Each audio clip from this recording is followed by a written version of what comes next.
we'll just do two because I'm gonna come out. So Zane's out here. I'm gonna just do like the first little while and I'm gonna just.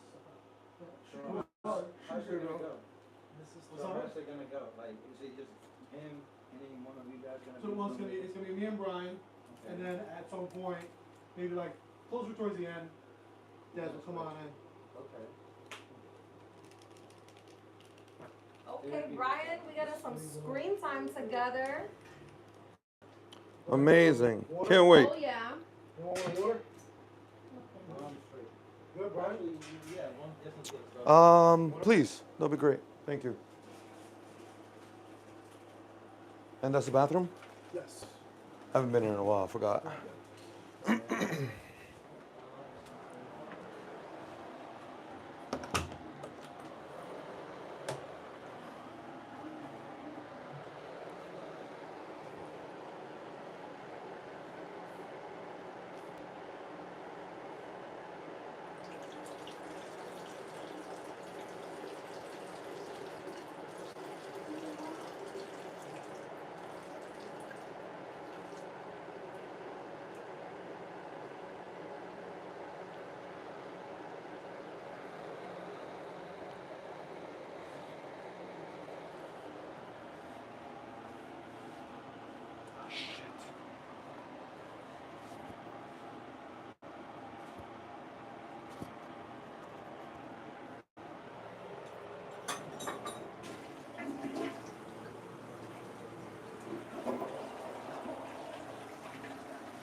Like you can get certified in New York, New Jersey, and Connecticut.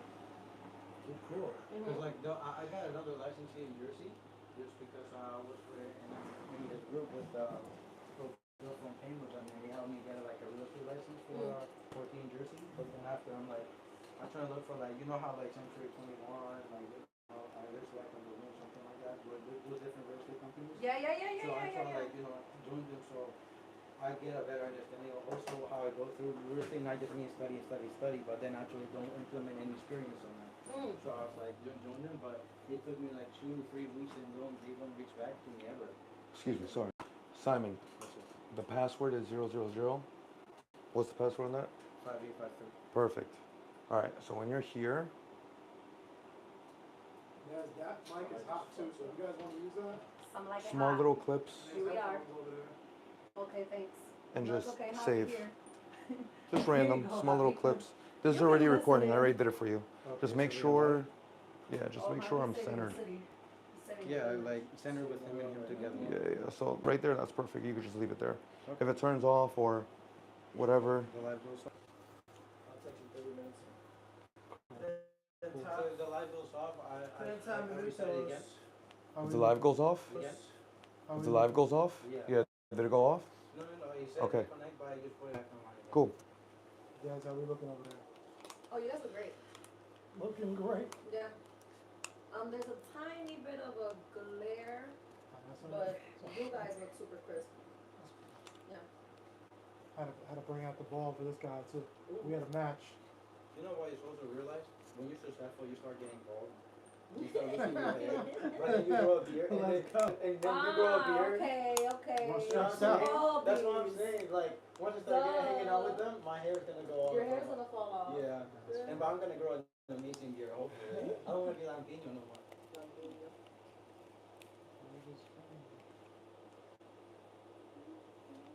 So, do I have to take a picture from Instagram, or I can also take it from Do both. Both? You have the password already. Yeah, because I don't want to, like, keep taking pictures and it just stops and freezes. I mean, I have to take extra steps.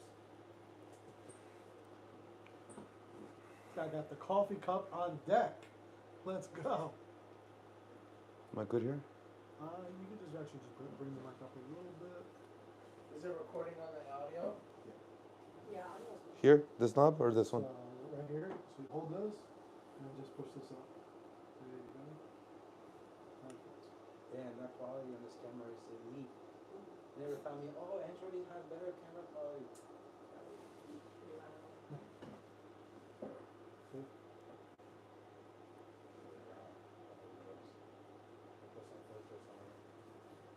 Anything we can not get into? Get into whatever, bro. Pause. Let's do it. All right. All right, we are rolling. We are live. Therapy is at 3 chapter. Maybe we're finally in the 300s. Maybe not. Who the fuck knows? So, you guys already know Jersey Media, Joe Fiorino. We are here live. We got PPG Javi in the building over there. We got Desiree on the camera. All right. And we got a very special guest in the building. What's up, bro? What's up, brother? Brian Abarca. How you doing? Good, man. You back? You ready for round 2? Hell yeah, I'm back. Yo, hold on. We were really back from is where the hell were you just now? You were like gone. This guy was in the middle of nowhere for like 2 weeks. Yeah, actually, I just came back from Poland. I was doing some tactical training there. What made you choose Poland? Well, it wasn't really a choice of where, but it was a decision I made so that I can just add another skill to my toolbox, you know? I decided to get a gun permit. Now I have a concealed carry. And me being even more responsible was just like, you know what, I should be able to handle responsibility in your hands more efficiently or the most efficient as possible. So why not get trained by ex-CIA, ex-MI6, all of them, Yo, you know? So I had a feeling it was for that reason. yeah, so I mean, with that, now I can say I came back and I'm just like, you know what? I have a lot of responsibility now that I have responsibility in my hand. And now I could handle it properly if, God forbid, something happens to me, my family, etc. Yo, I saw that shit, and first I thought it was cool as fuck. So I was like, yo, we just gotta go. I just want to talk to you about it. I was like, we gotta just get you on here. Just so we can talk about it. That shit look cool as hell. But I laughed for a second because I was like, I know Brian just did this for fun. Everything, I was nah. like, Everything I do is for a purpose. You know what's hilarious? nah, you just, you were like, you know what? That, you probably saw it on Instagram. This was my vision. You were probably just kicking back on the couch one night. Hey, want to talk. Right. You just were scrolling. Oh, shit. That was cool as fuck. Yeah. Poland? How much is I could do that. Let me hit these people up and let me see if I could join. And you joined and you just went and you had a good time. No, what actually happened was that situation. But what's funny is that when I spoke to some of my clients and some family members, they were just like, why? And they personally know me, so they actually asked me, Brian, you're all about business, you're all about work, you work 7 days a week, you wake up at 4 o'clock in the morning. How is this gonna make you money? And I'm like, this is gonna keep me alive. You know what I'm saying? What's ironic is, you know, years ago, in other civilizations, they would train young men how to combat train, how to utilize bow and arrow, how to what else did the spears. But now nobody's training young men how to handle something properly for defense. Yo, this dude looked like he was training to become Batman. Well, I mean, I already have the car. No, no. That's what I'm saying. This guy was trying to become, I'm like, yo, he's either becoming Batman or something. I don't know. Yeah. Okay, so now you And you know, I've gone shooting in the past, and I thought I knew what I was doing. You know, the instructor was like, "Oh yeah, do this. Put your foot here. Put your finger here." And you just stand there, and you're just like, "Okay, do." But now I'm just kind of like, "All right, that's trash. Like, I'm able to maneuver. I know how to handle a rifle, a handgun, etc." So I want to know. it's great. And it was a whole week. You gotta tell me everything. It was a whole week. When you got there, what was the vibe?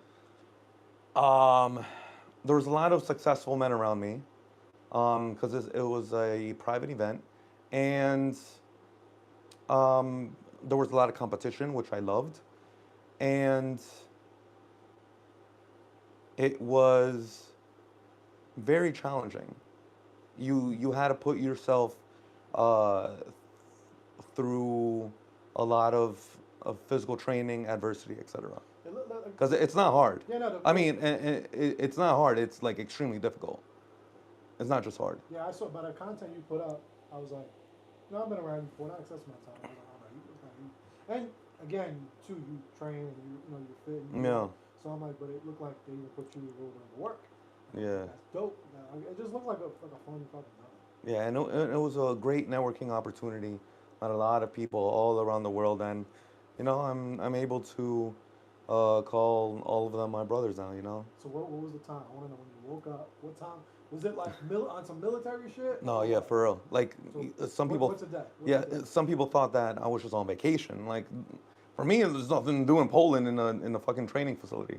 So I woke up at 5 o'clock in the morning, 5:30, hit the gym. If I didn't hit the gym, I would wake up at 6, get ready, had my boots right next to me, had my strap, had my belt, the whole nine, and shower, of course, and breakfast on the dot was like 7 a.m. and the bus is leaving at 8. No and ifs or buts. Now, anything you do before the bus, is that up to you, or are they like? Anything. I mean, you could fast if you want to fast. You could, Okay. do whatever the hell you Yeah, want. it wasn't You have like- to be ready by 8 a.m. inside the bus. And you do what you gotta do. I can't really get into all of it, but I would get home by 10 p.m. I'd be fucking exhausted, and it's a six hour difference. So like, my first 3 days I tried to do some sales calls after, bro. It got to a point where like I was like, bitch, do you want to buy this or not? Because I need to go to bed, honestly. It was like that, Yeah, because the time difference, and that's a long ass day. 8 to 10. dude. Yeah, Out- every single day. Out of that, how much of it was like sit down class type of thing versus in the field? Maybe less than 10%, to be honest. Like in class. Right. I mean, safety was the most important thing, was priority. So after that, then we got into the fun stuff, which was great. How many? You said how long was it? 2 weeks? No, it was a week, A week. basically, yeah. Flew into Berlin, drove to Poland with some friends, and then drove back to Berlin, and then flew back. Did you do it again? Oh, hell yeah, definitely. Is this something that you do often, or is this just like a one time? Joe, you know me. Like, once I have an idea in my head, I'm just like, all right, I'm going to do it. And I end up doing it.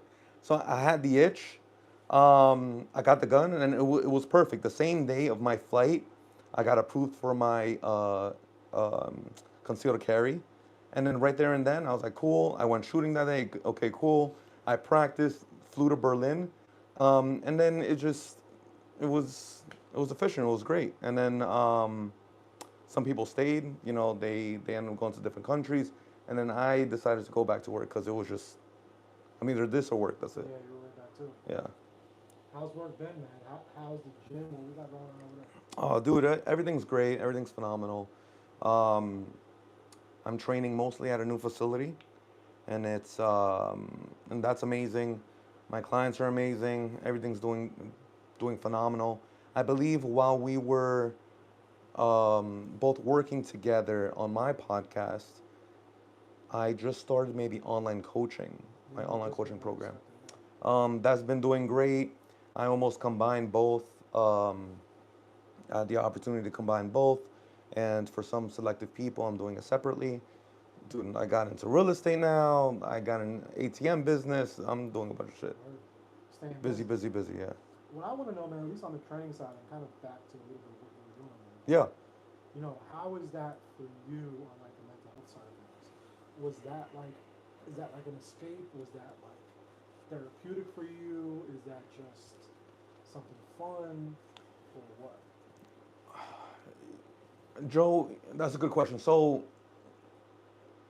the best way I could describe it is the first thing that came into my head was competition. And since I'm always working, I'm always one-on-one with clients, and if I'm not doing that, I'm doing something else, and I'm always working. I don't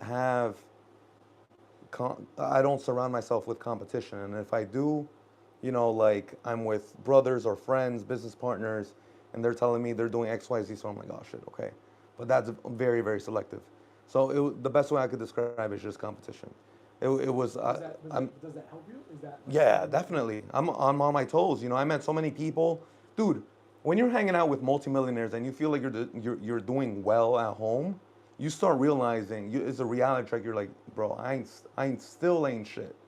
I'm gonna go back home and I'm gonna grind even harder.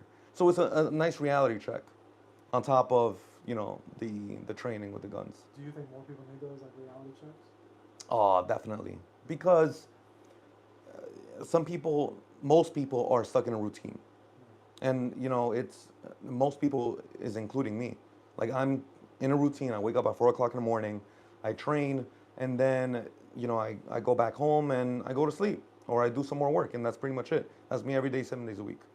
So I force myself to step out of my comfort zone, you know, and I just do something spontaneous. I'm like, all right, I'm gonna fucking go for it. You know, previous to that, I did a professional fight. You know what I mean? When was the fight? It wasn't not too long It was ago. September. Yeah, it was, yeah, at the end of September. And again, that was an itch. I was like, you know what? I'm gonna do it. If I'm not gonna do it now, I'm never gonna do it.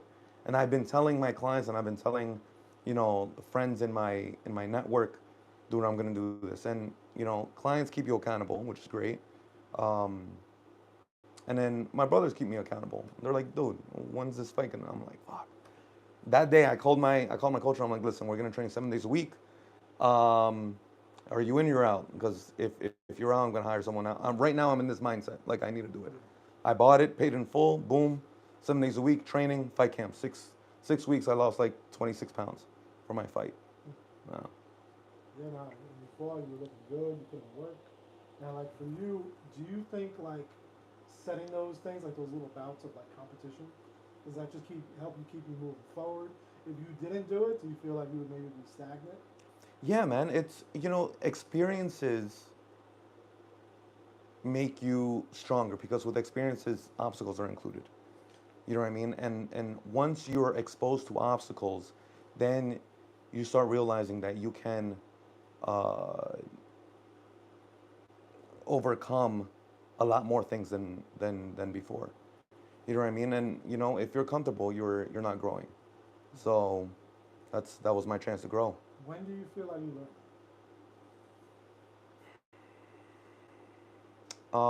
When my grandfather passed away, you know, I shared the story before. You know, my grandparents raised me. When my dad technically died, um, my whole family was just kind of like looking to me for guidance, for leadership, and for responsibility. So all of a sudden, I'm like, all right, there's no chance I could, there's no opportunity for me to fail. I gotta keep evolving. Let's say. So the it was a blessing in disguise having my father die. What do you say to people that don't have that? Because I feel like there's a lot of like, you hear the stories of individuals like yourself, and the few other people like, I know a few of them like, survivors, road dogs, like the ones that just had to be there and hold down a lot of things, and helps them push through. Sometimes you hear the opposite. A lot of times the pressure breaks for you, right? And a lot of people don't end up moving forward. But what do you tell the person, man, that's just like, they don't really, maybe they're like an 18-year-old kid or something, and they don't really gotta like have that pressure, right? Because they're just in that comfort zone of like, life's not putting them through that fire yet, or life's not like setting them up to where they have to be the best they could be, or like have to be like, maybe not even just like a hustler, but just try to strive for greatness in different areas. Like, what do you tell that person? Because then maybe they know. I think like self-consciously we all know, like, I gotta be a better person in this area. I gotta be a better person in this area. But sometimes it's just not enough just to know, right? So what do you tell those people that maybe don't have those things like that fired you up to be the man you are today? What do you tell that 18-year-old kid? I would tell that 18-year-old kid to find find some brothers to keep you responsible.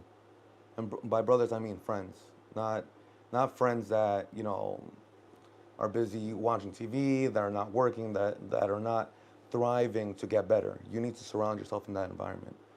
Because if you're not in that environment, then you're not gonna want to grow either. You know, if you're hanging out with friends who always want to go out every single weekend, every single night, they want to watch TV, they want to be with their girlfriend, they want to, it's cupcake night. Like, no, you need to surround yourself with individuals who are better than you or who are trying to get better, and that's just gonna rub off on you. What do you tell them when they say, you know what, I don't need money, I don't need work, I don't need to be successful? Okay, then I'll ask them, what do you want? Do you want to be healthy? Do you want your family to be happy for you? Do you want any kids? Do you want a partner? Do you want to die alone? Because at the end of the day, it all trickles down to growing. You know, if you want all the things that I just mentioned, pop a kid, have a girlfriend or boyfriend if you're into that. If you want to make your family proud, if you want to do anything above, they're they are going to look up to you, or they're going to look at you and say, "Hey, are you succeeding? Are you growing?" If you're not going to accept that or take that responsibility, then yeah, I mean, you don't want enough. And if you don't want enough, there's a lot of people that are in those shoes now. It's crazy, but at the end of the day, I mean, you know, when there's winners, there's always going to be losers. There's not going to be anything in the middle. Yeah, everybody can't be a winner. All right. But I see that a lot, man. You see that a lot of times with just very average individuals. You know, who are just like, they're just okay with that. And you don't even, because they're surrounded by it. A lot of times, I'm very big on, like you said, about the environment, Mm. about the people you're around, Yeah. your friends, and like, because that can like really mess with like your mental health as well too, and your ability to want more, because you don't even know what more looks like. Mm. Sometimes it's very like superficial, like, and we're kind of like spoiled around here, like New York, Jersey. We see so much of it Why do you say that? because you could walk out your door and just see like, you know, nicer cars. Like I could walk out there and like a quarterback could just drive by, even though it ain't the best town in the world. But like, you're in like Kentucky somewhere, and you walk out your door without you seeing that. Mm. I could go 2 miles down the road to one of the best malls in America. Right. Like, I think we're spoiled in that aspect.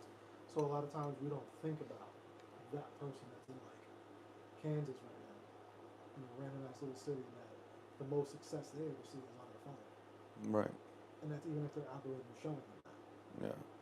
So it's like, again, we're New York, Jersey, us, tri-state, nice stuff. You see that, but like, that's not most of America.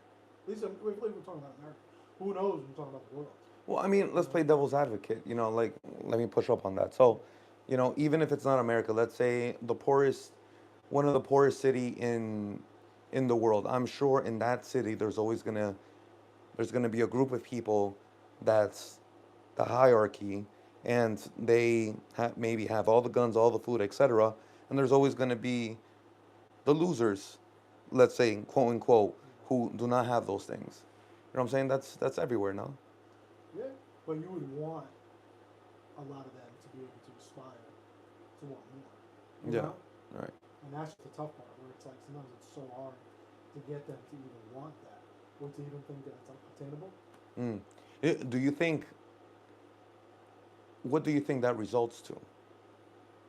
Just a lot more average people. Okay, and then with those average people, in their mindset, since we're talking about mindset, where does their mindset end up? Being just numb. Numb. Numb and just sitting in what they just feel like life is, just by circumstance.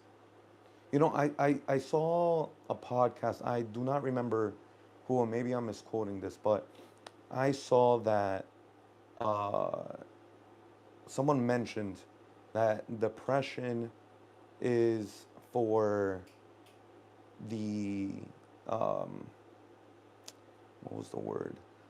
Depression is for the spoiled. Like, if you actually think about someone who's extremely poor, or who is an immigrant and trying to make a living at a different country for their family back home, you would think in their state, in their environment, since they don't have anything to eat, etc., they would be depressed, but they're not. They're thriving for more. Only the depressed are with that mindset of depression or depressed, they end up not realizing what they have. So in sense, they're almost spoiled. I get what you're saying. And also sometimes selfish. I've said it before as well too. You know, that sometimes it is a form of selfishness because you're not looking at the bigger picture. Mm. You know, um, a lot of times, and just a lot of adversity, we are just naturally selfish. You know, when we're going through it, and a lot of times we don't want to think about it, and we don't even want to like bring it up. Like, you know, I always try to look at the glass half full, but like when things, and I circle back when you say depression, I go right to adversity because I think most of the time adversity is usually what causes depression, in my perspective. Mm. You know, it's just different types of adversity that you go through. It causes depression, but the adversity, man, the perspective. Sometimes people are so just selfish. You know, like I went through something a couple months ago. You know, a lot of people know, and it's like, you know, in that moment, I had like an older, younger me would have been super, super depressed. Would have fucked me up. But it's like, yo, you can't be selfish because it's like, yo, what you're upset about is just your situation. You're not looking at the bigger picture. You know, you're not looking at all the different avenues. Like, people don't even think about that type of stuff. Mm. They always just think about how it affected them. Like, we have a mutual friend, their car got stolen. And they're bugging out, crying, this, that. But it's like, yo, you gotta remember that you're blessed that you're alive.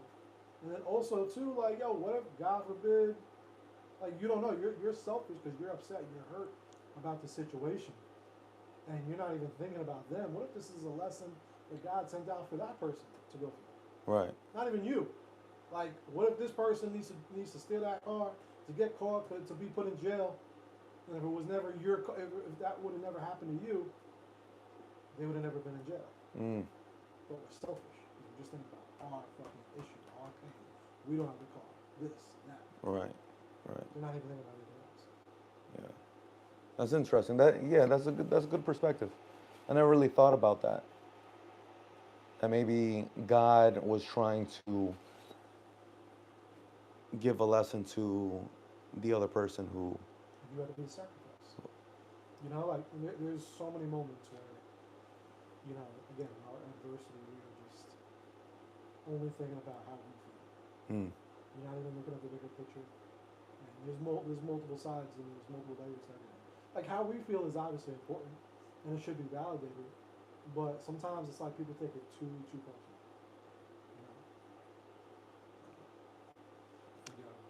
You know? Yeah. I mean, this is a sensitive climate, in this environment now. In 100%. 2024, everything's feelings and who's hurting who. What do you think about that? It's very, very sensitive. It's very sensitive. Um, it's tough because you want to definitely be there for people, but you also need people's energy to wake up. You know what I'm saying?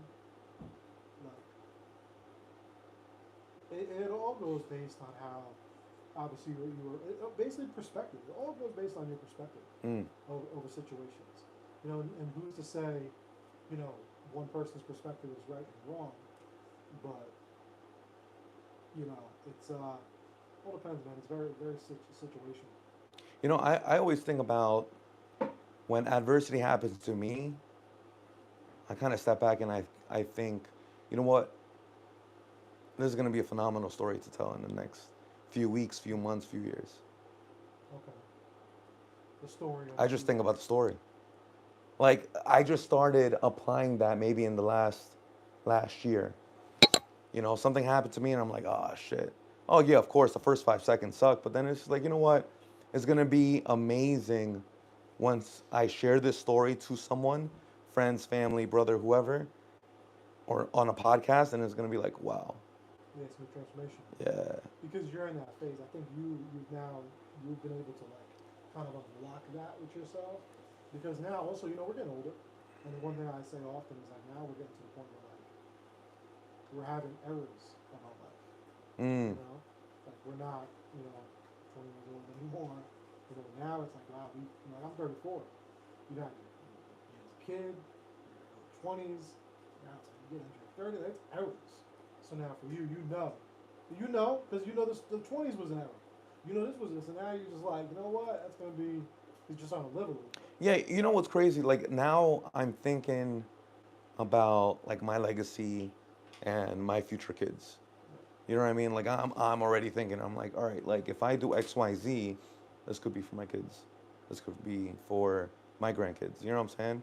Yeah. And you asked me 5 years ago or 3 years ago, was I thinking about that? I wasn't. I was like, it's just Yeah. me. No, Fuck it. I think it's It's definitely errors. It's the age. Yeah. It's the age and the errors. Because Yeah. now we're, you know, shit. I guess I'm 34. What do they consider an adult? 21 ish, really? Well, legally he's Well, 18, yeah, no? 18. Yeah, but like, yo, I feel like you should be like 25. For what? Just To be considered an adult? yeah, like, yo, you're 22. Sorry, I don't know. I'm just fucking. You know what's crazy? When I share my age to people that are older than me, they still tell me, "Oh, you're a kid," and I'm like, I guess I'm always gonna be a How kid. old are you then? I'm 30. You're 30. Oh yeah. Okay, yeah. I think you're older too, though. For some reason. Maybe it's the bald head and the beard. No, it's the mature level. Yeah, yeah. It's mature. It's for a good reason. It's not, Mhm. not for a bad reason, but I've gotten that a lot. Even when I was 18, they were like, "Oh, bro, you're at least like 25." Gotten that. It's crazy. First year of training, it was crazy. yeah, 30 now. Ooh, and you said you just started feeling like this the last couple of years. You're gonna be really. Yeah, I feel like I'm feeling that 100%. Like I feel like I'm in just in a race. Just give it a little bit more because now you're just 30. Start Yeah. getting close to 40. Yeah, I mean, I'm already thinking about family. I'm trying to find, you know, well, I already have that special someone in my life, and I'm like, you know what? It's time. Is that You know what I'm time? saying? Is that time? Yeah, yeah. I don't know. I need my gunshot. I need my sound. It's time. It's time. But yeah. You know what's crazy? You know, since before we transition out of Poland, Yeah. um, there was a lot of fathers there, and there was one father. You know, I'm not gonna blow up his spot because it's a personal story, but he witnessed his second child pass away, and I was picking his brain because I was like, "Hey, when do you know you're ready to be a father?" And he was like, "Before that first child, you feel like you're never gonna be ready, but once you have that first child, you're like blessed, and all of a sudden you have 10 times more motivation because now you're taking care of that offspring. You're thinking about that offspring. Your biggest asset is that offspring, is not anything else." And it's just like, holy shit. And then I'm like, I thought about myself and you know my life and my experience, and I'm like, I've always thought about. I always felt like I was in a corner and I needed to just be like overcoming everything. And I'm like, you know what? Maybe I just need to put myself in this corner, have a kid, and like I'm just gonna 10 times my work ethic. You know what I mean? That's what it does. It's crazy. Yeah. That's what you think you fired up now. And then what's crazy is that all the fathers end up always saying, "Hey, you know what? I wish I started earlier." And I'm like, damn, fucking 30. I should have popped the kid when I was 18. You know? Hey, you never know, man. Some people are later.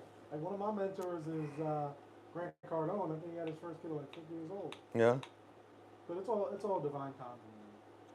I could definitely see why. Yeah, I appreciate that, man. But you 100%. I think you can go Yeah. 100 like. I can see that. Definitely. Definitely.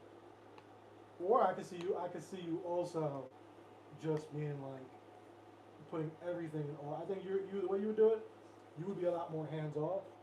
You would have everything in like autopilot, just so you could be there 24/7. Yeah, I don't think I'll do that. I can't do that. He's like, I can't be complete autopilot. Yeah. No. It's not even that. I can't.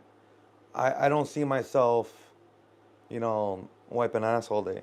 You know what I'm saying? That's only the first couple of years. You know, but you know, like that's where, you know, the mother and the woman, you know, they're the most important. You know what I mean? Like they're the ones needed the most, more than the father the first few years. No. I don't know. Yeah, they're both probably equal. You think it's equal? How come? It all depends on what you do, what you got to sign up for, what role you take on. Hmm. You just never know. Like I actually heard one story the other day Someone had, like right now too. A lot of people I know just have babies, so like I'm hearing literally a different story on how they're going to be like, doing sleep patterns and every single person's different. Mm.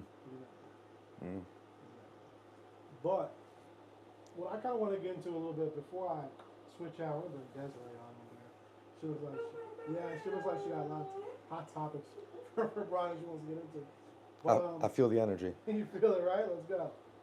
I want to know, one thing kind of like lately it's been on my mind. I don't know why. Mm. It's about being intentional. I mentioned that to you. Chop it up. I was like, being intentional. Because it's like, I saw a quote that said, like when it comes to like being wealthy, it was like, if you don't try to be intentionally, like if you don't intentionally try to focus on your wealth, you may accidentally be broke. And I was like, it's a real thing. And it kind of goes back a little bit to what we were talking about. Like just some people just like going with emotions, they're just living, they're not really trying to like do much more. They're looking for this like fucking spark of inspiration, Yeah. and they're just not gonna really get anywhere. And by doing that, you might really accidentally be broke, or unhappy, or whatever. And I'm like, that just goes with so many different things. Like if you're not intentionally trying to become wealthy, what are the chances of you actually doing it? You probably know in health and fitness, if you're not intentionally trying to become more healthier, Mm. what are you really gonna be doing? But I think people don't really think about that too often. They think about like setting goals and they think about where they want to get to. But it's like when I say like being intentional, like I'm curious to know, like you have a routine. You already said 4 o'clock in the morning I wake up. It's like what are these different things that each of us do to again be intentional. To where it's like, like if I want to become more successful and more wealthy, I'm gonna intentionally watch a podcast to maybe learn more. Or I'm gonna intentionally try to become friends with someone that's successful. Mm. That shit just doesn't happen. Like it just doesn't like naturally happen. You have to actually really just because I think that's what a lot of people think. I think a lot of people just think like, oh shit, like, or like it's like without planning. Like I'm just gonna go to the gym. You're just gonna go to the gym. But were you intentional about it? Were you breaking down? Did you have a plan? Did you meet with a coach? Did you meet with a trainer? Right. Did you know what you're doing? Or are you just going with the flow and I'm just gonna go? Yeah. I think even with like being a father, like back to that, being a parent. Like are you intentionally trying to be the best father that you could be? Or are you just like, oh I'm having a kid, But are you like finding books on being the best dad? Are you, listening to podcasts? Are you talking to, friends? Like you're already having conversations, probably maybe not even on purpose, but your subconscious is having these conversations while you're away, probably prepping you for the future Brian. Oh yeah, of course, definitely. And I'm intentionally doing that. You're intentionally doing it, Right. and you're still thinking about it because the fact that you even brought it up because you're like, oh, you bring that up because intentionally it's important to you. Right. The unintentional person out there, I believe they need to realize that it's not easy, but it's simple. Explain Well, it's not easy, but it's simple. It's not easy, hence, there needs to be some type of work put in and output. But it's a very simple thing. There's a blueprint out there.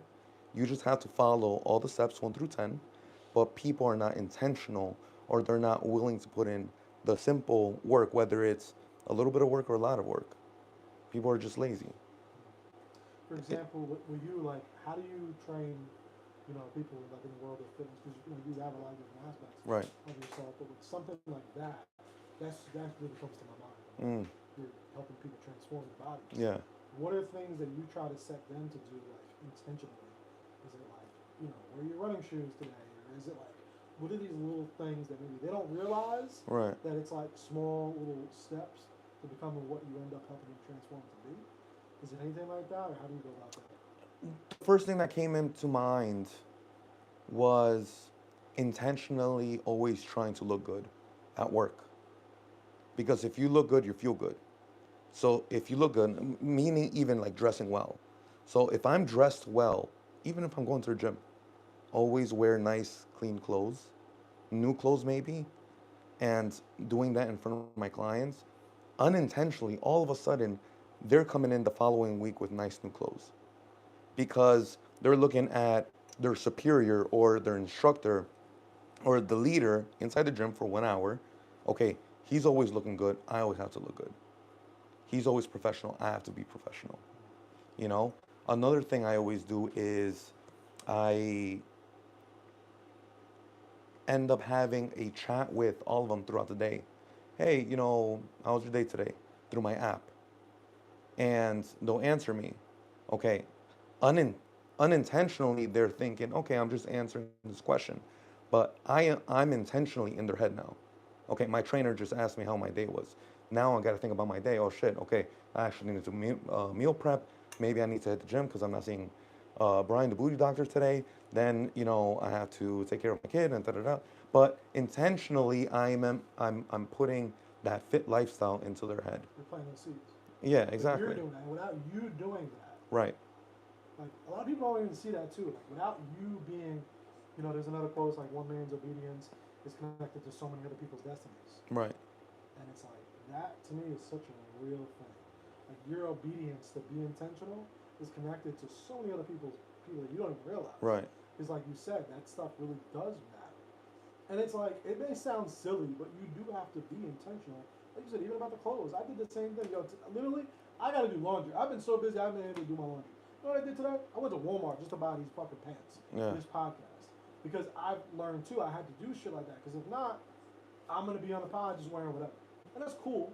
But it's like, and I had to pick up on that by even watching myself, and I'm like Javi knows probably the most. Like, sometimes I've been trying to, do better with it or whatever. Right. Like okay, I'm on camera, be present. Your presence and all that shit. Because normally I wouldn't do shit. I would've Well, I mean, you knew that Brian was gonna come too, and I was gonna get dressed, No, dressed to the nines, you know. for you, You're like, I gotta oh wear shit, the I gotta suit. look good. Nah, I gotta wear the suit. I actually did. That is funny. I didn't even think about that because if I was, probably would have had the suit on too. Nah, bro. Listen, compared to the first time, you're like, okay, Brian came with the suit last time. He's definitely gonna come with the suit today. hilarious. You know what? I'm gonna wear a t-shirt. I'm gonna at least wear some new slacks. Nah, You know what I mean? That would have been funny. And the third time I come here, I'm probably gonna see you in a suit. Oh man. yeah, I'm that's telling it. you. Nah, You know what I'm saying? Number 3, I'm definitely coming in with the suit, and then watch, he's just gonna come in with the fucking Abarca fitness. Yeah. My luck. But you know what's crazy? Just to add on to the topic that we were just having a conversation with, I thought of one. They always ask me, hey, do you have a long day? Because they know I wake up at XYZ at 4 a.m. and I have a whole day to train, right? And then they ask me, hey, did you get to work out today? And I work out 7 days a week. No matter the time, even if it's a half hour, I work out. 7 days a week, I work out, no rest days. So me by just saying, hey, I worked out today, and knowing that I have back-to-back clients, they're like, oh shit, I can't fuck up with this guy. You know what I'm saying? Yeah. It's just you got to be a role model Yeah. intentionally, and then they'll just follow in your footsteps. Hopefully. Well, I mean they will, because at the end of the day, they're paying top dollar Well, not for even just them. I'm for saying- accountability. I'm just saying in general, to be like a role model in general. Well, the best role model and the best leaders, they don't have to say anything. They just lead by example, no? Yeah. There you And go. I'm a firm believer it does work.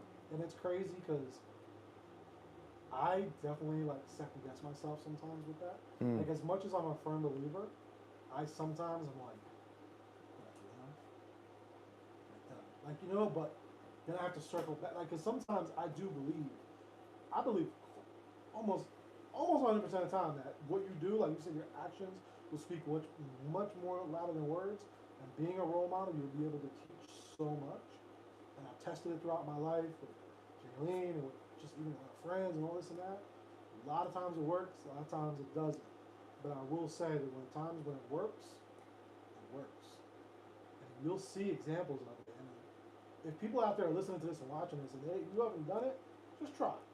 Like if you're in a relationship and you want homie to start doing the dishes, you know what? Maybe you gotta just start doing the dishes. You know what I mean? Maybe you gotta do it. Maybe you gotta be that example. Or if you want your partner to go to the gym, maybe you just gotta start going to the gym. They might pick up on it. Right. But not everyone's like that. Not everyone will react to it. It's human beings are tribal. You know, you follow the tribe. And in a tribe, there's always a leader.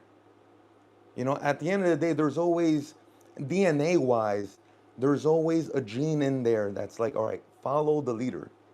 So if you're the leader of the household and you're doing X, Y, Z, and you're doing everything phenomenally, they're going to follow. I don't know. I'm telling you. Sometimes However, if sometimes you're, it'll revert. listen, if that person is a lazy fuck, you know, then that's gonna rub off. And your partner, who's supposed to be your follower, is gonna be a lazy fuck as well. And maybe you're not even the leader, you're the follower. So then, you know, if she's a lazy fuck, you're gonna be a lazy fuck as well. Daz, what do you think? Come on, take the hot seat. Oh, Take the hot seat. sure. Brian's like, I Oh, feel let's that. do it, let's do it. He's like, Let's do it. let me get out of Yes, here. sir. Take a minute to readjust. This is all you. Thanks. I feel like I'm getting set up, Joe. Setup is crazy. Absolutely not. I am curious. I have some curiosity. Mm. Once I get myself set up, I'll indulge you with my curiosities. Okay. So first, I just wanted to know a little bit more about your martial arts background. Cool. I'm a first-degree black belt in Shotokan, so hearing that you fight and seeing your journey in Muay Thai was really a curiosity to me. Could you Right. tell me a little bit about what got you started and motivated? Sure. I mean, you know, let's start from the beginning. I grew up being a wrestler. You know, I wrestled as a child up to high school. Did I take it seriously some of the years? Not really. In high school, I was skipping practice just to be with the girls. I'm not gonna lie. Yeah. And yeah, but I do have a basis in wrestling. And when I ended up transitioning from wrestling to boxing, I was in my second year of personal training, and it wasn't because I was interested in boxing. It was actually because I wanted to make some money. Little background story: I was at a gym. I was a personal trainer, and my supervisor was a semi-pro boxer, right? And the role of supervisor was to have the potential leader client feel exhausted through the assessment, which took like 10 minutes, and want training, right? That was like the psychological sale. Yeah. Anyways, what he would do was implement boxing. The top two trainers was a person who held mitts and myself, who was the booty doctor, right? You know, I just grew glutes, that's it. Okay. Now, this supervisor will give all the clients to this boxer trainer, correct? Now, me being young, hungry, I told this supervisor, I was like, listen, rest in peace. I was like, bro, listen, I want to make some money. Please teach me how to get into mitts and get into boxing. So he took me under his wing. He was my mentor in boxing. Rest in peace. And I became decent in holding mitts, got into boxing. I did it for about 5 years, up until I decided, you know what? I want to get into Muay Thai. Muay Thai could be phenomenal. I just moved to a new city. It would be a nice way to network, meet new people around my city. And I was like, I used to play soccer as well. So what's the difference? I could box and I could play soccer. I could kick people.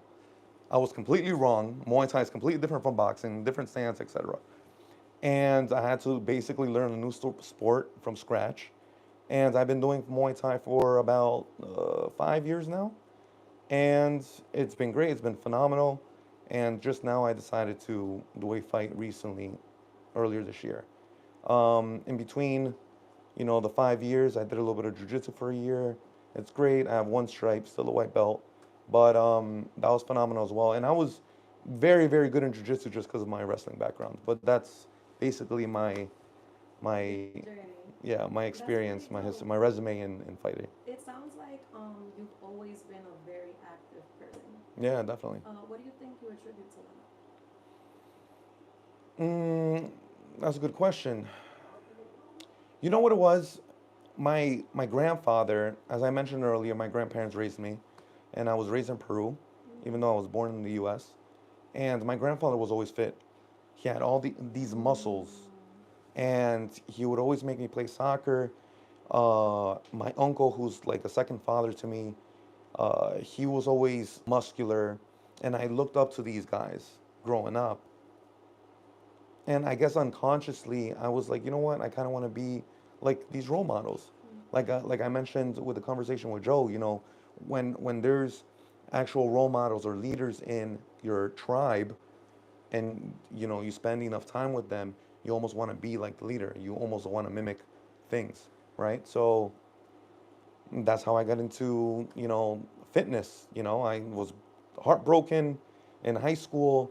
My grandfather was diagnosed with prostate cancer around that time. I was a little depressed. So I turned to one of my friends. He already started working out. I weighed 130 pounds. I was a skinny kid. And I just fell in love with the stress relief of working out. So you would find me at the gym in high school for literally 3 or 4 hours. So it was crazy. And then that plus eating a lot, you know, I gained like 60 pounds of muscle in a year. That's crazy. Yeah, that is crazy. I definitely can relate to you on that whole like stress relief. Yeah. Especially when you do heavy workouts or Mm, extremely intense workouts. right. There's a lot of people are like, no, you know, soft life, which I am a Pilates girly. I love to stretch. I love my yoga, but also there's a significant relief um, that comes with an intense workout Definitely. that I think people in the martial arts industry, or even you know people who are power lifters, can really connect to. Hmm. Something that has interested me since you sat down with Joe was this concept of leader versus the rest of the group. Right. What do you think identifies or us? You know, you talked a lot about like within our DNA, we kind of have this inherent need to be with a tribe and to follow a group. So, how does a leader emerge? And taking responsibility. You know, how does a leader emerge? Number one, taking responsibility. Number two, leading by example. You know, there's this meme out there of like almost like a pharaoh in a throne and Mm-hmm. almost like whipping like a bunch of slaves. Mm-hmm. And then there's like a title saying like a fake leader or a dictator, let's say. And then there's another image below having the leader almost picking up something with their tribe in the background. And he's just leading the people in the back, holding and helping whatever they're picking up. And I feel like, you know, you just lead by example, take responsibility, and always doing the right thing, you know? I think those three traits Yeah. are essential. Leading by example can be challenging though, especially with life. Yeah. So how do you remain consistent in your vision? How do you make sure that uh, that you show up as a leader or show up as the version of yourself that you want to be for other people, for yourself, for your family? What are some things that keep you grounded? What are some things that keep you consistent? Keeping me consistent, keeping me grounded, almost keeping me motivated to stay a leader or become a leader, it would be, you know, putting yourself through obstacles, like intentionally, just like I spoke with Joe. You need to intentionally put yourself in situations that's uncomfortable, and then based on that, you end up becoming or coming out of this situation a better person, a better man, a better woman, and then right there and then you just have another quality, another skill in the toolbox that maybe you can pass on to someone else. Mm. And you know, I was never a vibe or energy type of person, Okay. but What do you mean by that? you know when, especially, I think not many guys. There's more guys saying this, but not many guys say this. A lot of women say this. You know, the vibe, the energy. I didn't like the vibe of her or him. His energy is off. You know, energy, vibe, whatever's in the air.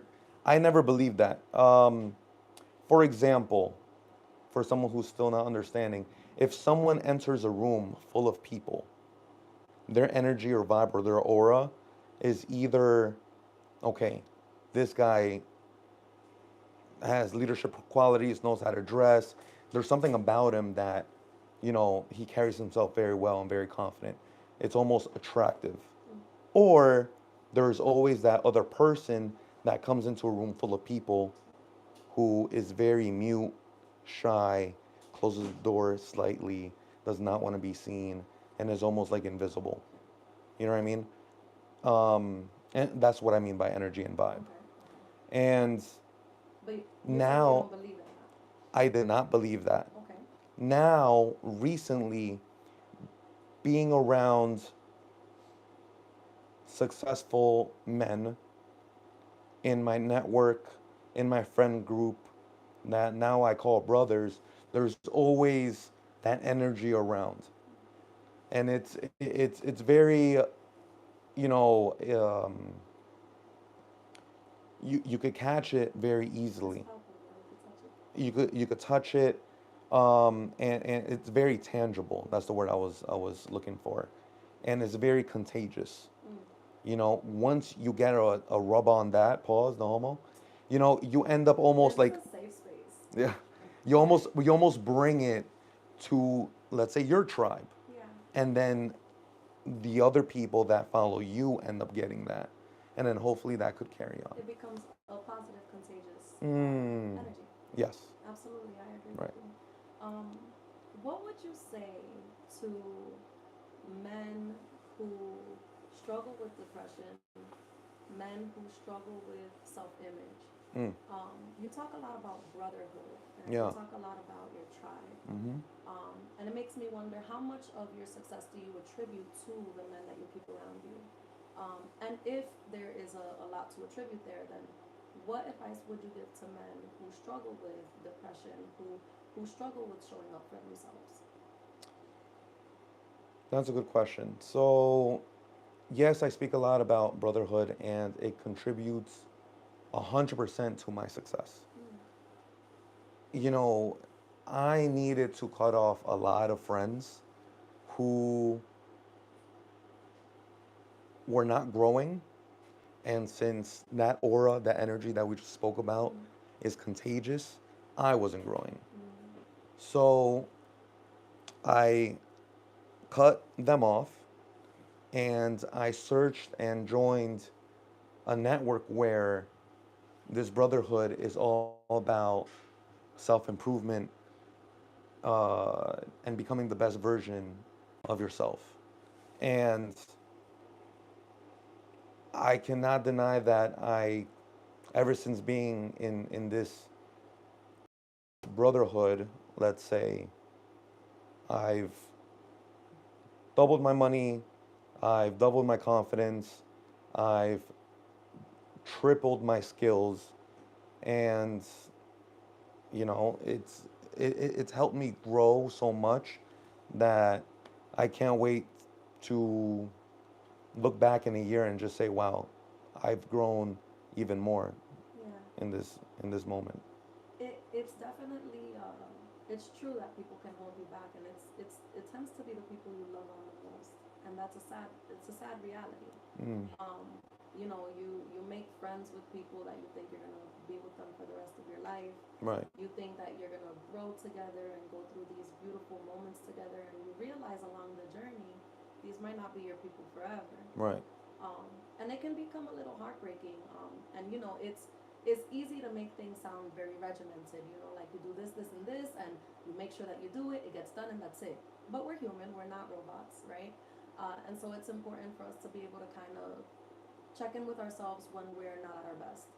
Um, you're also not a robot, so when you are having those self-limiting thoughts, when you don't want to show up for yourself at 4 o'clock in the morning, what are the things that get you past that hump? I rely on the people that rely on me, Mm. Can you tell me more? of course. So when I wake up at 4 o'clock in the morning, and trust me, there's days I don't feel like waking up, I think about my clients who rely on me. I have a lot of responsibility because in my head, in the back of my head, I know they pay top dollar for me, Mm. so I need to be 100%. I need to show up for them. That's number one. I think about work. Number two, I think about my family. I think about my mother, my grandmother. who live alone, and I need to take care of them. Why? Because my grandfather's not around. All right, and I purposely put work number one because without number one, I can't take care of number two. So my clients are my top priority, and I think about them, and that's gonna just get me through my day. Yeah, because if you don't show up for them, then everything else kind of crumbles.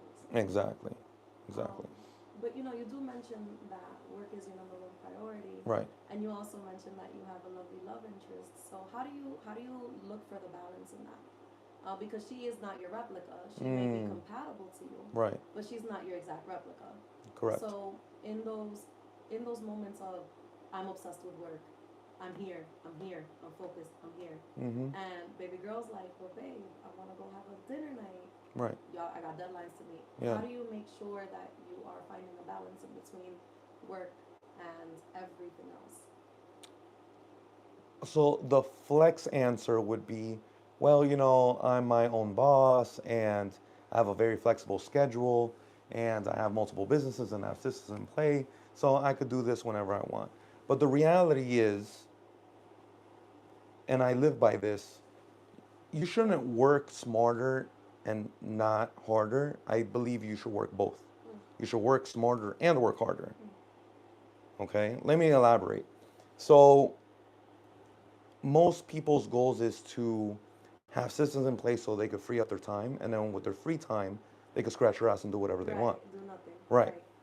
What I've done, and I believe that part of this brotherhood that I joined gave me this idea was if I work hard, it's going to free up more time.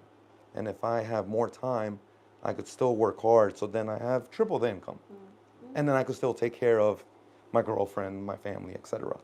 Now, to answer your question, how do I balance my love life and my work life? It's very simple. I have communication with her. I tell this person, listen, I am working and this work pays your bills. And I know it's not difficult, but this is for our future and this is for our future family. You know, now this person may or may have not been in my life for about 7 years. And if you ask me the first 5 years were they difficult, fuck yeah. right. Okay? Just because I'm surrounded by beautiful women all the time. And they call me the booty doctor. And I completely understand that if I am around beautiful women and I'm growing their asses, I'm going to be close to them physically, Yeah. right? You're a trainer. Absolutely. Okay. Absolutely. Now we have the stigma where trainers ain't shit and they're players and And da they're da. fucking their clients all the time. Right, Right. right. Now, since I've been in business for 13 years, okay, I have a reputation to withhold. Mm-hmm. Now, most guys take their training profession like a job and not as a career. Mm. Let me elaborate on that. A job is I'm gonna work at CVS, Like a but side not with the gig. intention of I'm gonna own all CVS's. Right. It's a temporary job. I don't really give a shit. If I Mm-hmm. fuck the supervisor, it is what it is. Right. If I get caught, it is what it is. If I get fired, I don't cool, care I'll who move it on. is. Right. A career is this is a reputation. I have a name and a brand to Maintain. maintain and continue and grow. So I cannot do XYZ with X client Yeah.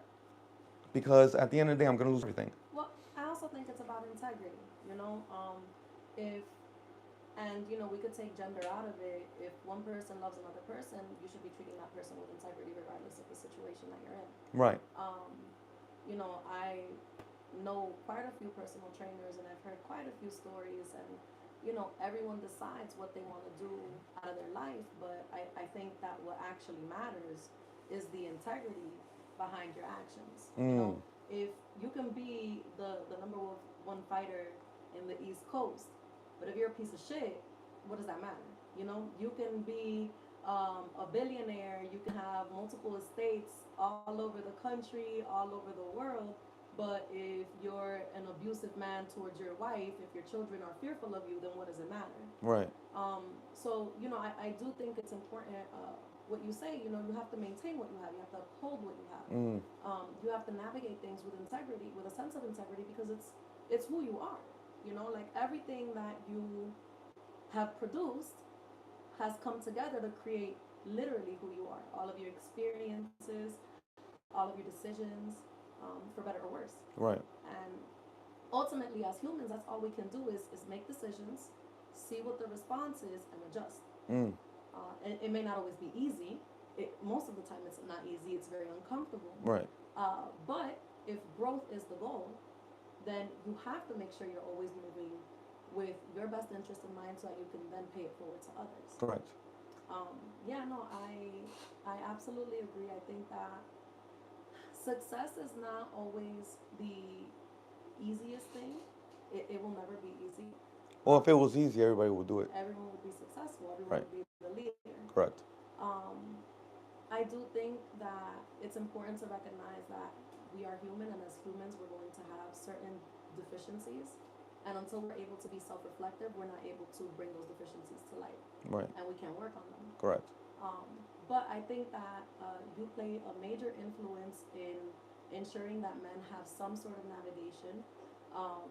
I hope that men from this podcast, from this episode in particular, I hope that they reach out to you and they ask you for next steps. I hope that they look for your support group, and I hope that they recognize that it does in fact take a village to not only to raise a family, but to build anything around you. Right. So please reach out, because hello, dropping gems here. Hello. Right.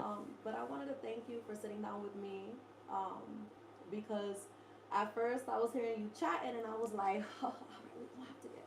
But once I brought it all the way down, I was able to kind of just like enjoy your perspective for exactly what it is. You have built something really beautiful for yourself. I appreciate it. And I think that I hope and believe that other men will follow in that and look for that. It's necessary. We need it. The men I need appreciate it. Definitely, the Our men guys need it. need it.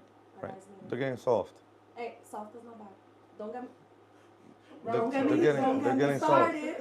They're getting Don't soft. get me started. Well, I mean, let me just pick your brain. Do you do you think men nowadays are better than men back in the day? When's back in the day? Before 2024? Even better, before 2000. Here's what I'll say. I think that the increase of awareness has positive and negative effects. Mm. We need, as a species, to evolve. And we have evolved past physical labors. Now, the next step is to become more sentient. In order for us to become a little bit more aware so that we can continue building, we have to be more self-aware. The more you pick at the wound, the deeper you go. Right. And it doesn't necessarily mean that the wound's going to heal right away. It's going to hurt, and it's going to hurt, and you're going to feel that. And if you don't allow yourself to feel it, you can't assess it, you can't work on it, you can't rehab it, nothing. It stays the same. And years and years and years pass by, and it's the same issue. So, have people gotten softer? Yes. No. I did not say people. Specifically, I Yeah. apologize. Okay. Correct. Have men gotten softer? Yes. Women also have gotten softer. You think so? Yes. Ever since the 1960s? Since Oh the man, we 60s. got That's what I'm Joe. saying. Oh man, hold That's up. what I'm saying. Hold We up. could really chat. What I'll say is this. I do believe that as an entire species, we have gotten softer. What up, Joe? How you doing? I do think that as an entire species, we have gotten softer. I think that the benefit of that is that we are becoming significantly more self-aware. We're starting to figure out what issues are within communities. We're thinking bigger now, because there is an energy. There is a wanting to maintain community. With hate, with petty bullshit, with bullying. Guys love to shit on each other. Guys, that is their favorite way to play around with each other. I'm a teacher. Mm. The boys, that is their oh you fat piece of shit, but that's their number one go to. Nigga, Right. you gay as hell. That's their number one go to. Right. And you don't think that's good? Good for what? Good for what? For who? For who involved is that good? For the victim. No, Why not? because there are other ways to build character. Like what? You build character by yourself. You build character by getting yourself out there, by cultivating leadership. Mm. Not by being shitted on by your boys. Right. The number of times I've had to be like, that's your friend, and that's how he talks to you. Be Right. better friends. And it's an ongoing issue. Now let me expose something. So in my brotherhood, okay, there is bullying, and that's how men keep other men accountable. Point blank. Period. This comes from a man. Hold on, no, but that's not always the thing. It's not We got Joe in the room. it's not always. Hold up. It's not always, Joe, but it's the most It's efficient. a real It's a thing. It's tactic. a reality. It's the most efficient. Why? Because it's have gone on for generations and generations. And look at us now. It's because of the results of all past generations. You know, the strong has always survived. Yes, And if you're not strong, you're weak. There's always there's a black and white. absolutely. There's good, there's evil. Yes. You know, so you got to try to be good. You got to try to be strong, because if you're not strong, you're weak. Hold on, we got some insight. Ay, ay, ay, ay. Can I add something? Open I the feel door. like there's a difference between bullying and constructive criticism. Yes. When, like you mentioned, like when there's bullying, there's not accountability. I want to add like a little story, like a backstory about myself. Like in high school, I got bullied because of my weight, and that made me realize, oh, I'm a little overweight. What happens if I drop weight? So I don't feel like bullying can be really damaging to you. I mean, don't get me wrong, it has damaged a lot of people, but I feel like, when he also mentioned about brotherhood, it's not really just bullying, because it's kind of like you shit on other people, because maybe you have insecurities with yourself, and you just want to like put that little anger through other people as well, like it's a teacher. Well, what I guess what I'm saying is that there's a world where you go to your boy and you say, yo, them pants fitting you a little tight, homie. Like, when was the last time you went to the gym? As opposed to, bro, like, you clearly been eating hella McDonald's. Look at you, you look fucking crazy. Like, you guys do the most. Right. Guys do the most with each other. Right. Because we're different. We're different with compared to women. Yes. Women do not do that. No. Even if one woman likes the other woman, if hypothetically, if you're my girlfriend and you have a girlfriend, and you ask me, hey, do you think my friend is overweight? Mm-hmm. I would say yes. And then how you would express that to her would be completely different. Absolutely. Yeah. Now, if there's two guys talking about a third guy, and that guy number one says, hey, your boy's fat. Yeah, he's fat. You want to tell your boy, bro, you're fat. It's straight up. You But could. that's not how you guys do it, though. You guys josh around, and you guys make somebody the center of attention. You guys make it a whole thing, and it's like, I agree that community is important and sacred, but it should be held sacred. If any group, I'm part of a sorority. If the goal of my sorority is to uplift women and to empower them, Right. but then I'm sitting here like, bitch, you was looking mad sloppy at the club. You was looking like a hoe. But That's that not would never constructive. but that would never happen. It's happened. That would never And happen. It's not constructive. Amongst friends? Amongst sisters. Amongst friends though. Peers. Amongst friends. Gotcha. I don't know if it's a gotcha. I just know that the camera's still rolling and we on time. I will say this. I think that as a society, softness is more introspection. It's not being soft. It's being introspective.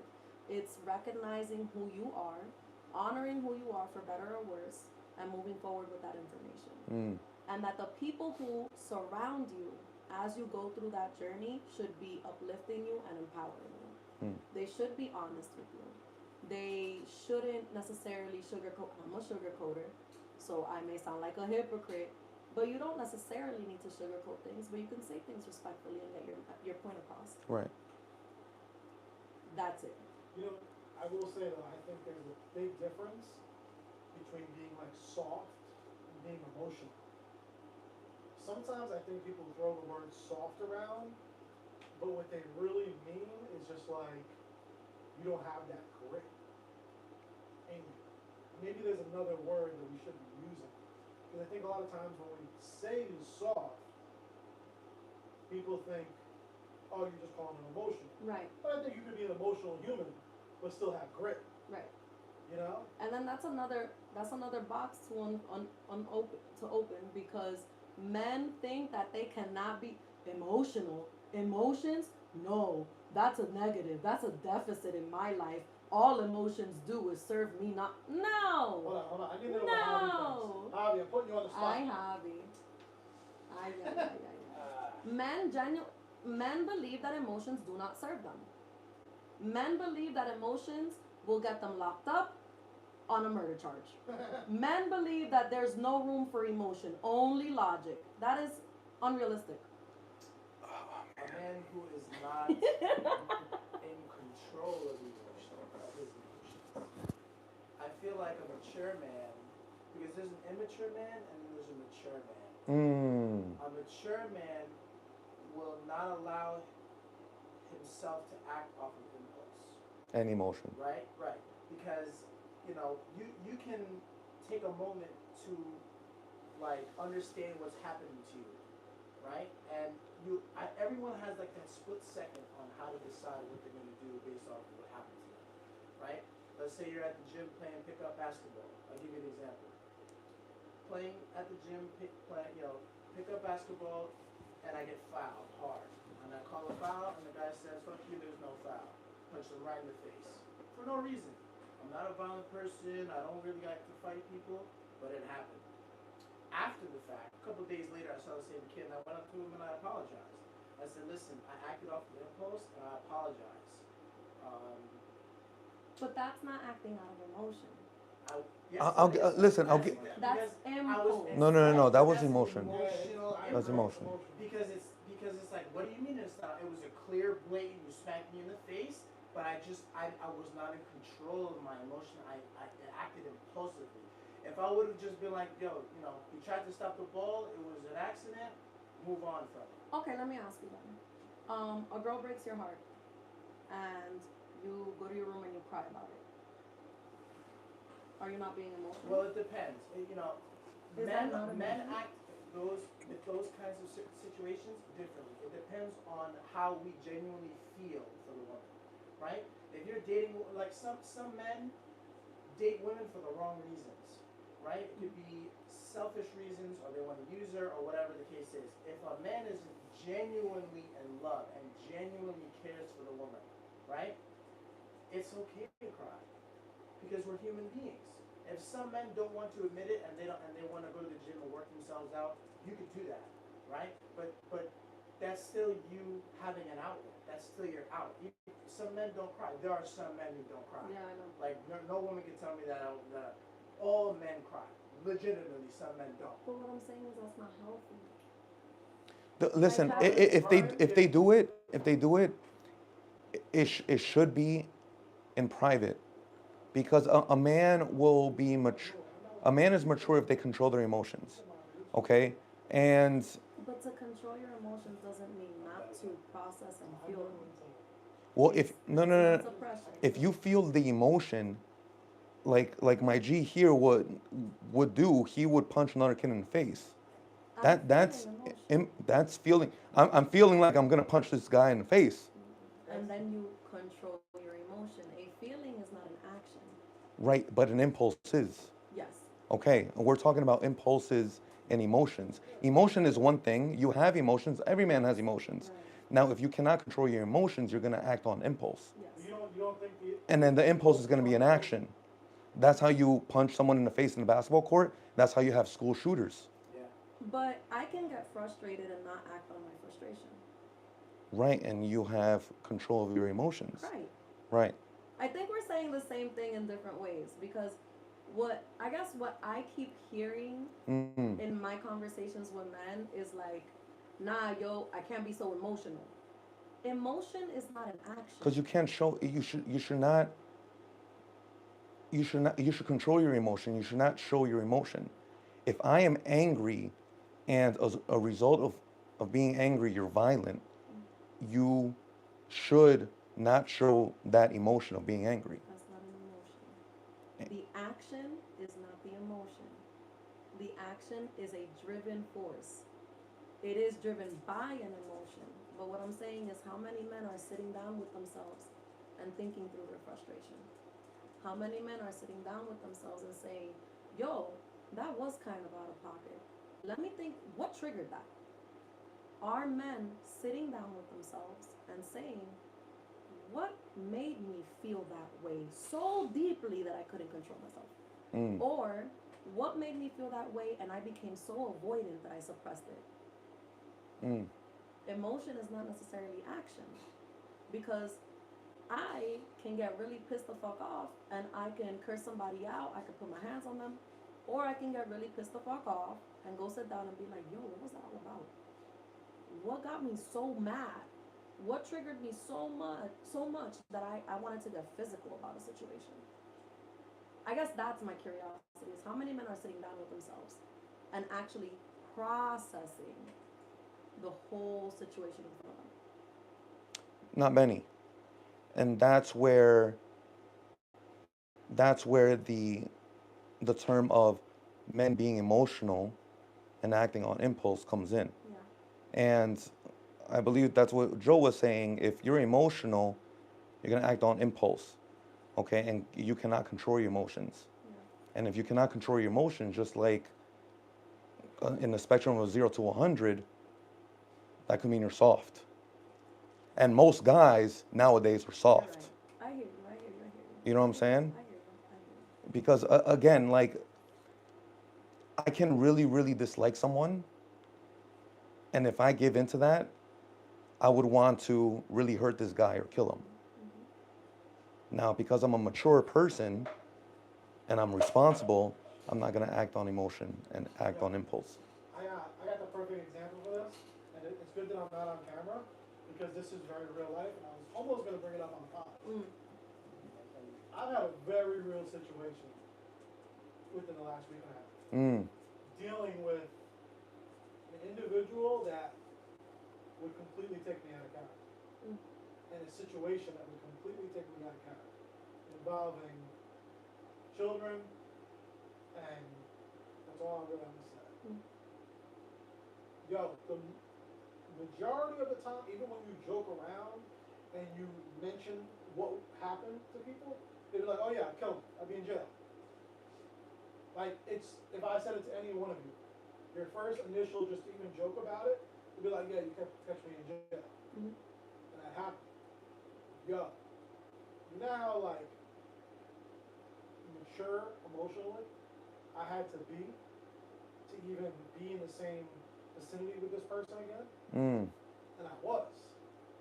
And even other people around us was like, yo, how could you even? And it's because of that emotional maturity. And I'm a very emotional person. Very emotional. You know, like, well, y'all know, I'll almost be tearing up just talking about shit sometimes. But I'm mature in being emotional. Like, I'm more logical in dealing with my actions, right? To where, like I said, yo, that was a test. You know, that was a test. And even after that, even just thinking about how you deal about the situation. You know, first you're naturally more emotional. Like, oh, I'm gonna do this, I'm gonna do this, I'm gonna do this, I'm gonna do this. And then you come and you start being more logical, and you're like, yo, you know what? Let me talk to that person like if they were my son. You start thinking like, yo, let me maybe reach out to them to try to help them. You try to ask them like, yo, why are you doing this? Like, maybe, yo, I pay for your therapy. Whereas if you knew the circumstance, no one would ever even think to do that. Mm. So I think where a lot of people, they just jump to these conclusions, like that example that you mentioned. And you know, we all have our moments of it. We all have our, I to this day will sometimes a little incident in the car or whatever, get a little road rage, oh, I was bugging. I was being emotional. You know, or like your situation, you're bugging, but then you catch yourself. Mm. And I think as we grow, as we're chasing growth and to be a better human, right? Overall, I think the more times we either catch ourselves or the more times we stop ourselves from doing it is when we're not being emotional, the quote unquote emotional. Because you can feel it, and you can, but it's what you do with it. You know? Exactly. Because I think a lot of people put a blanket on things. They're like, oh, that didn't hurt me, that didn't this. And it's like 30 years later, it resurfaces Exactly. in your trauma with your kids because you didn't handle that one situation and reflect on it. I will say, I admire in men the ability to be so action oriented in a positive way. I don't necessarily know if I want to attribute it to being a woman, but a lot of the times I can stay very stuck in my head as opposed to just executing. And something that men do at a really high level is execute. So maybe on another podcast, I would love to get some tips on like how to maximize productivity and execution. Because I think, a lot of our conversation tonight became like a gender-based conversation. But I do think that there's always room to like learn from one another because we both have strengths. Definitely. And we have to be able to work through those strengths to continue evolving. Exactly. Well, thank you so much. Of course, it was a pleasure. It really was. Thank you. This was really It was nice great. meeting This you. was a great conversation. Yeah, definitely. Hopefully we can talk some more. Of course. I want to pick that brain of you. I learned a lot. Right, same. And here's another episode of Therapy Without a Degree, baby. Oh, that was so good. Yeah. That was great. Yo, That was I bomb. found out my fucking daughter's fucking boyfriend put hands on her. No, Joe. Bro, that was the So that's what situation. it was. Yeah, Joe. yeah. Let me tell